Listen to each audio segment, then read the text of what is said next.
Breaking news: Israel launches new airstrikes on Iran as United States confirms first American military deaths. Regional tensions escalate.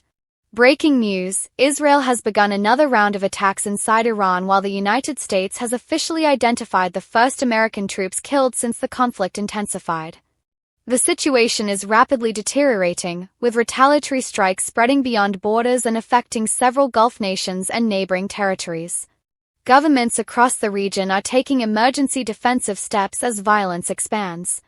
Immediate situation update.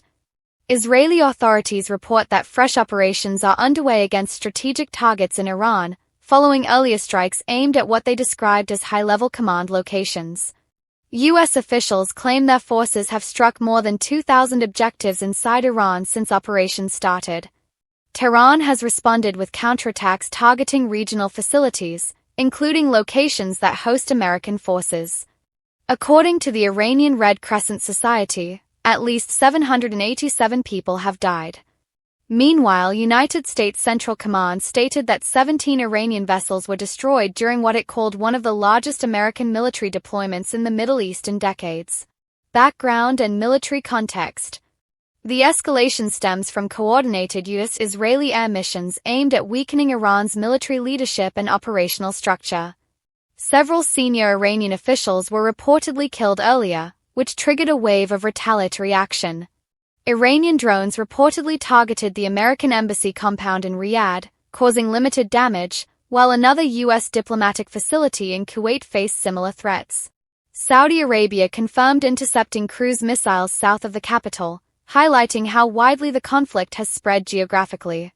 Israel has also deployed troops into southern Lebanon, calling the move precautionary to shield northern communities from attacks by Hezbollah. Hezbollah leaders described the situation as an open war, with exchanges of fire continuing along multiple borders. Civilians have begun evacuating towns close to the front lines. Strategic analysis. Military analysts suggest the latest operations aim to damage Iran's command systems and leadership capacity. U.S. and Israeli officials describe the campaign as both preventative and decisive. The strategy combines long-range air power, naval strikes, missile systems, and drone warfare. Beyond battlefield losses, the attacks have disrupted civilian life, creating food shortages and safety concerns in several Iranian cities. Diplomatic and logistical challenges are also growing. Many governments are organizing evacuation flights for citizens. NATO allies and regional states are repositioning helicopters, air defense systems, and counter-drone equipment, including deployments near Cyprus to strengthen protection measures.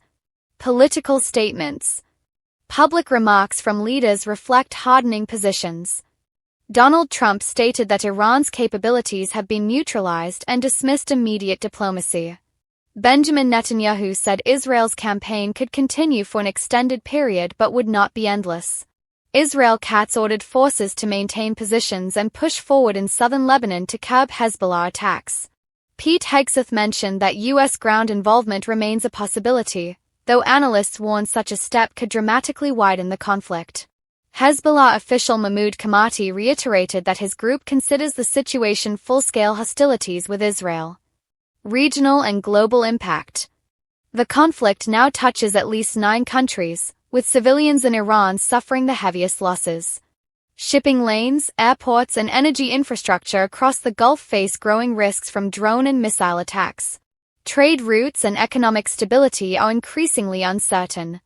Iran has notified international bodies of its right to self-defense, while legal debates continue about whether the current actions constitute war or preemptive operations. Outlook. As fresh strikes and confirmed American casualties push the conflict into a more dangerous phase, the key question remains whether these operations will achieve military goals or fuel a prolonged regional war. Observers will watch casualty figures, battlefield results, and any chance for diplomatic talks to return. The next decisions by the United States, Israel, Iran, and neighboring states will determine whether this crisis stabilizes or expands further.